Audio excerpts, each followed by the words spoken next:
আমার ক্যামেরা রোলে আছে, এবার লাভ দিন। আপনি যান এখান থেকে যান। আমি কোনো সিন ক্রিয়েট করতে চাই না। আপনি তো অলরেডি সিন ক্রিয়েট করেই ফেলেছেন, লাভ দিন। আমি লাভ দিব কিনা সেটা আমার বিষয়। Please leave me alone please. দেখুন, আমি না একজন ছোটখাটো ইউটিউবার, আমার একটা ফেসবুক পেজও আছে। এই যে আপনি সুইসাইড করছেন না, এই ভিডিওটা যদি আমি রেকর্ড করে আমার ইউটিউবে আপলোড করতে পারি না, আমার কিন্তু লাইক সাবস্ক্রাইবার সবকিছু বেড়ে যাবে। এই চুপ করেন, ক্যামেরা নামান নামান।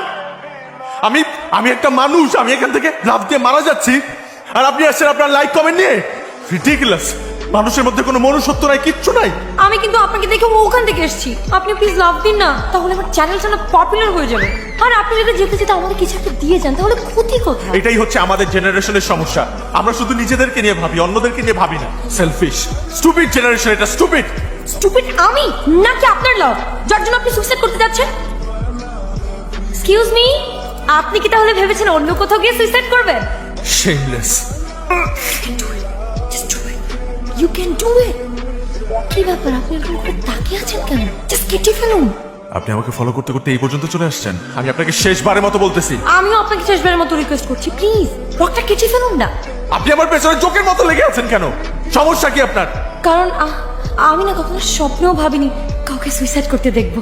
আমি চাই আমার সাথে পুরা বাংলাদেশ এই সুইসাইডের ভিডিওটা দেখুন। আপনি প্লিজ একটু হেল্প করলেই তো পারেন। আপনি আমাকে হেল্প করেন, যান এখান থেকে, শান্তিতে মরতে দেন আমাকে। ঠিক আছে, আমি যাচ্ছি, কিন্তু যাওয়ার আগে একটা কথা বলে যাই। আমি আপনাকে একটা মিথ্যা কথা বলছি, আমি কোনো ইউটিউবার না, আমি একটা ফটোগ্রাফার, শখের ফটোগ্রাফার। আপনি যাবেন না? না, আপনি আমাকে মরতে দিবেন না। আরে আপনি তো চাইলেও এখন শান্তিতে মরতে পারবেন না। আপনি যখনই মরতে যাবেন আপনি ভাববেন যে আমি আপনার পেছনে দাঁড়িয়ে আছি, ভিডিও করছি। এর থেকে বেটার আপনি আমাকে আপনার সুইসাইডের স্টোরিটা বললেই পারেন। কোনটা, ছ্যাঁকা নাকি ব্যাটা? আমি কেন আমার গল্প আপনাকে শোনাবো? কারণ আমি আপনাকে এক কাপ কফি খাওয়াবো তাই। চলুন। আরে এক্সকিউজ মি, শুনুন, এক্সকিউজ মি শুনুন। আপনি যদি আমার সাথে কফি খেতে না যান, আমি কিন্তু আপনার সুইসাইডের ব্যর্থ চেষ্টার ভিডিও সোশ্যাল মিডিয়াতে আপলোড করে দেবো। তখন সবাই বলবে আপনি কত বড় একটা ফেলবেন। আরে তখন সবাই আপনাকে দেখে না ছি করবে, বলবে ছেলেটা জীবন যুদ্ধ হেরে গেল, সুইসাইড করতে গিয়েও হেরে গেল। তার চেয়ে বেটার আপনি আমাকে একটু সময় দিন, নিজেও একটু সময় দিন, ভাবুন কি করে আর একটু বেটার ভাবে সুইসাইড করা যায়। একটু আমার সাথে আসেন। সাবধানে। ধন্যবাদ। সোজা যাবেন? আল্লাহ আপনারা বাঁচা রাখুক। আপনি তো চাইলে মানুষটাকে সাহায্য নাও করতে পারতেন। একটু ভেবে দেখেছেন পৃথিবীতে কত রং, কত সৌন্দর্য, কিন্তু সবকিছু ত্যাগ করে তাদেরকে বেঁচে থাকতে হয়। কিন্তু একটু ভালো ব্যবহার দিয়েই তাদেরকে বুঝিয়ে দেওয়া সম্ভব যে তারাও আমাদের সমাজের এক অবিচ্ছেদ্য অংশ। ঠিক আছে তাহলে আসি, কাল দেখা হবে 4টায়। আর শুনুন, উল্টাপাল্টা কিছু কিন্তু মাথায় আনবেন না, আমি আছি আপনার পাশে।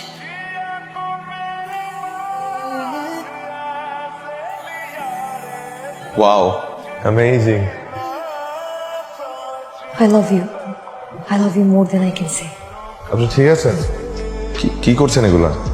আপনার মাথা ঠিক আছে? নাকি মজা নিচ্ছেন আপনি আমার সাথে?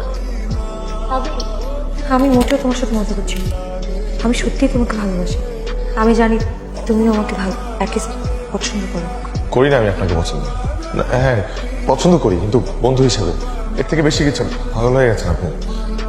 আবির, আমি সত্যিই তোমাকে অনেক ভালোবাসি। কিসের ভালোবাসা? মাথা খারাপ হয়ে গেছে আপনার? What is this? আমি কি আপনার খেলার পুতুল যে আমি ইচ্ছা তেমনি খেলবেন আমার সাথে? হ্যাঁ, আপনি আমার লাইফ বাঁচিয়েছেন, নতুন করে বেঁচে থাকার স্বপ্ন দেখিয়েছেন। হ্যাঁ, আমি আপনার কাছে কৃতজ্ঞ, কিন্তু তাই বলে আপনি যা ইচ্ছা তাই করবেন আমার সাথে? What is this? আপনি বড় লোকের মেয়ে বলে আমার মতো একটা মিডল ক্লাস ছেলের ইমোশন নিয়ে খেলবেন? আজকে বলতেছেন ভালোবাসি, কালকে ছুঁড়ে ফেলে দিবেন। আমি জানি না আপনাদের বিষয়টা। আপনি কখনো আমার সাথে আর এই ধরনের কথা বলবেন না। কিরে, কি করিস? বাবা মা কি করে? বাবা শুয়ে আছে, মা ছাদে, আর আমি এই তো ফেসবুকিং করছিলাম। ভাইয়া, তোর কি এখন মন খারাপ? না তো। একদম মিথ্যা বলবি না, আমি না সব বুঝতে পারি। শোন, আমি শুধু বলবো তুই মিহি আপুকে যেমনটি ভাবছিস ও আসলে তেমন মেয়ে না। দেখ, আমি তো তোর সাথে সবকিছুই শেয়ার করি, তোর কাছে কিছুই লুকাই না। হ্যাঁ, আমি মানলাম মিহি এরকম মেয়ে না, কিন্তু ওর বাবা, পরিবার, ওরা কি আমাকে মেনে নিবে? সব থেকে বড় কথা, স্টেটাস, ফ্যামিলি ব্যাকগ্রাউন্ড এগুলো তো খুব গুরুত্বপূর্ণ, তাই না? ভাইয়া, সব মানলাম, সব বুঝলাম, কিন্তু আবেগী মন কি আর এসব ধনী গরিব এগুলো মানে? মেয়েটা তোকে চিনে না, জানে না, একটা নতুন জীবন দিল। এই যে তুই কিছুদিন আগে সুইসাইড করতে গেছিলি, সেখান থেকে তোকে বাঁচাইলো কোনো প্রকার স্বার্থ ছাড়া, তোকে একটা বিজনেস পার্টনার করে নিল। না, আমি তো সবকিছুই মানতেছি, আমি তো কোনো কিছু অস্বীকার করতেছি না। আমার কাছে মনে হয় কি, আবেগে দুদিন পর আবার ভুলে যাবে। আর আমিও বা বামন হয়ে চাঁদের দিকে কিভাবে হাত বাড়াই। ভাইয়া ভালোবাসার মানুষ যখন পাশে থাকে মানুষ তখন পাহাড় সমান প্রবলেম সলভ করে, একটু সামান্য একটু প্রবলেম যদি এমন কিছু হতো তাহলে তো মিহিয়াপুর বার্থডে দিনে কিছু একটা হতে পারতো। যাই হোক ভাইয়া, তুই দেখিস, আমার তো ভয় হচ্ছে, কারণ মিহিয়াপু আবার তোর মতন উল্টাপাল্টা কিছু করে না বসে। কোথায় যাচ্ছ? কেন করলে তুমি এরকম? কি মনে করো তুমি নিজেকে অনেক মহান? বুঝতে পারছো না, সুইসাইড করতে যাওয়া একটা ছেলেকে যখন একটা মেয়ে বাঁচিয়ে নতুন একটা জীবন দেয়, তখন সেই ছেলেটার উপর কতটা দায়িত্ব চলে আসে তুমি জানো? তুমি যখন আমাকে প্রপোজ করেছিলে তখন আমি ভেবেছিলাম এগুলো সব তোমার পাগলামি, তো তোমার ব্যাপারে যখন আমি জানতে পারি তখন তোমার সামনে আসার মতো মুখ আমার ছিল না। তুমি কতটা ছোট মনের মানুষ তুমি জানো? ভালোবাসার মানুষটাকে ভালোবেসেও তুমি দূরে সরিয়ে রেখেছো, আড়াল করে রেখেছো। আমি এখন সত্যিই চাই না আমাদের মধ্যে আর কোনো সম্পর্ক নেই। স্যার স্যার আমি অনেক আশা নিয়ে আপনার কাছে আসছি স্যার, প্লিজ আমাকে ফিরিয়ে দেবেন। আচ্ছা ঠিক আছে, কিন্তু আপনাকে তো চিনতে পারবেন না। স্যার একটু আগে আপনার কাছে যে মেয়েটা এসেছিল স্যার, মিহি, কি হয়েছে? আচ্ছা মিহির কি হয়েছে আপনাকে কেন বলবো? কারণ মিহিকে অনেক ভালোবাসি স্যার। আমি আমি বুঝতে পারছি না স্যার ওর কি হয়েছে, আপনি প্লিজ আমাকে একটু বলবেন ওর কি হয়েছে। যেহেতু আপনি এত করে বলছেন আপনাকে বলা যেতে পারে। মিহি যে রোগে ভুগছে মেডিকেলের ভাষায় তাকে বলে গ্লুকোমা। এটা মেডিকেলের ভাষায় খুব জটিল এবং কঠিন একটি রোগ। মিহি খুব বেশি হলে সুন্দর এই পৃথিবী আর দেখতে পাবে সর্বোচ্চ 3 মাস। 3 মাস পর সে সারা জীবনের জন্য অন্ধত্ব বরণ করবে, সারা জীবনের জন্য সে অন্ধ হয়ে যাবে। তুমি কি ভেবেছি তোমার অসুখের কথা শুনে আমি তোমাকে ভুলে যাব, তোমাকে ছেড়ে চলে যাব, তোমাকে ভুলে যাব? নাকি তুমি অনেক মহান, কারো উপর বোঝা হয়ে থাকতে চাও না? আমি তো তোমাকে ভালোবাসি মিহি, আমি তোকে অনেক ভালোবাসি। তুমি দেখতে পাও কি না দাদা আমার কিচ্ছু যায় আসে না। তুই কেন বোঝো না যে তুমি ছাড়া তো আমার পৃথিবী অন্ধকার? তুমি স্বপ্নের মতো আমাকে ছেড়ে চলে যাচ্ছিলে। তুমি ইউএসএ গিয়ে হয়তো অনেক ভালো থাকবে, কিন্তু আমি তো তোমাকে ছাড়া একদমই ভালো থাকবো না।